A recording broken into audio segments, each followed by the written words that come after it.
Buenas, ¿Cómo le va, buenas. señora? Muy Buen bien, día. El muy saludo bien. para todos y todas nuevamente. Sí, de nuevo. Ahora, ¿cuál es el tema? Bueno, vamos a hablar de algo que nos ha dejado la pandemia, ¿no? ¿Viste lo que leía recién de la cantidad de Bueno, a eso ansiedad queremos y depresión? hacer Por referencia, favor. ¿no? Porque habrá un congreso internacional en que la Argentina será parte, porque se va a discutir en distintos lugares del mundo sobre cuál ha sido el impacto de la pandemia en la salud mental. Claro. Un abordaje que cuando uno ve en detalle, sobre todo los datos que tienen los propios ministerios de salud de Latinoamérica, de Europa, ha provocado un impacto muy fuerte. En muchos casos esto ha sucedido entre los adolescentes, pero también en otros sectores, ¿no?, de los grupos etarios. Y con una demanda para saber hasta dónde se puede abordar para revertir esta instancia en el corto plazo, ¿no? Es cierto que hay una discusión hoy en el mundo sobre cómo abordar la salud mental en general. Hay muchísimas normativas que han sido impulsadas por la propia ONU, también aplicadas aquí en Argentina, por ejemplo, para el cierre de los manicomios. Los manicomios es un instrumento que nos lleva años atrás, ¿no? Se han modificado estas instancias y afortunadamente hoy son cada vez más los países en el mundo que trabajan de manera distinta. Ahora, ¿cómo abordar la salud mental cuando ya no se trata de cuestiones puntuales, sino de un drama socializado, digamos, de muchísimas personas que a partir de lo que ocurrió en la pandemia todavía hoy están tratando de reconstruir sus vidas, ni hablar aquellos que pasaron por la enfermedad o perdieron algún familiar en ese trance? Pero vamos a ver algunos datos que nos ha dejado la ONU para poder analizarlos.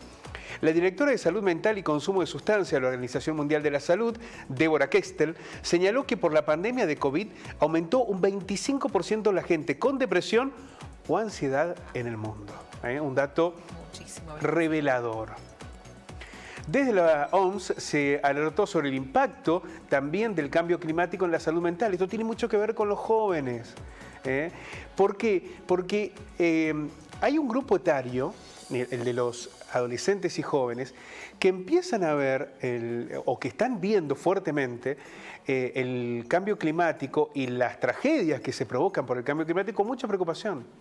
Porque es el mundo que van a recibir, el que están viviendo y con el que van a tener que convivir. Entonces es dramático la mirada que tienen sobre catástrofes ambientales, sobre el deterioro de las condiciones ambientales, y decir, bueno, ¿en qué mundo vamos a transitar? Y esto también ha formado parte de la preocupación y los estados de salud mental.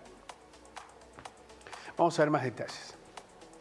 La OMS convoca a debatir, a partir de esto que señalábamos en distintos países del mundo, los procesos de desmaniconalización, los cierres de los manicomios, Lo que decías recién. los determinantes sociales, económicos, ambientales en la salud mental, este tema de la pobreza, del no llegar, de no poder acceder a determinados bienes que sus padres sí pudieron acceder, o en el caso de los adultos, el tener que convivir con estas tragedias económicas, ¿no?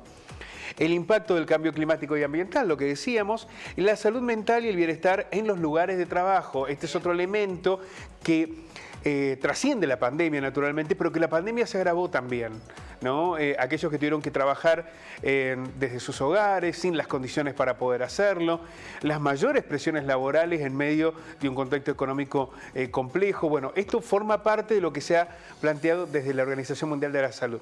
La mayor parte de las personas con problemas de salud mental no encuentran respuesta por parte de las autoridades de salud. No está haciendo un abordaje inmediato, ¿no?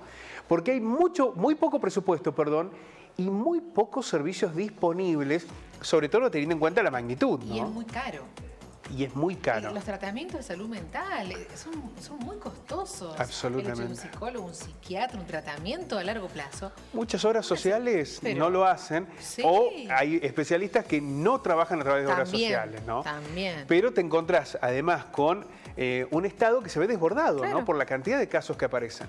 La Organización Mundial de la Salud define la salud mental como un estado de bienestar en el que cada individuo desarrolla su potencial, puede afrontar las tensiones de la vida, puede trabajar de forma productiva y fructífera y puede aportar algo a su comunidad.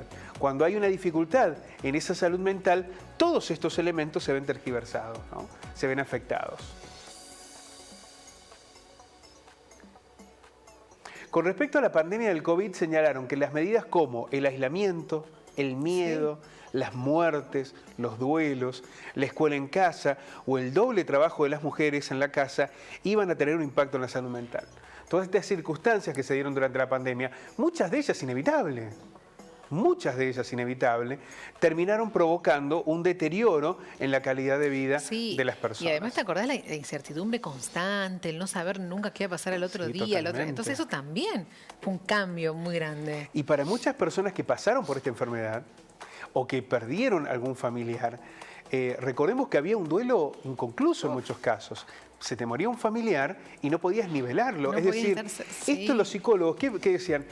El poder ver a la persona fallecida, el poder despedirla, es lo que permite el inicio del duelo. Cuando eso no ocurre, hay una situación inconclusa, ¿no? de ese familiar o ese ser querido que no pudimos despedir, ¿no?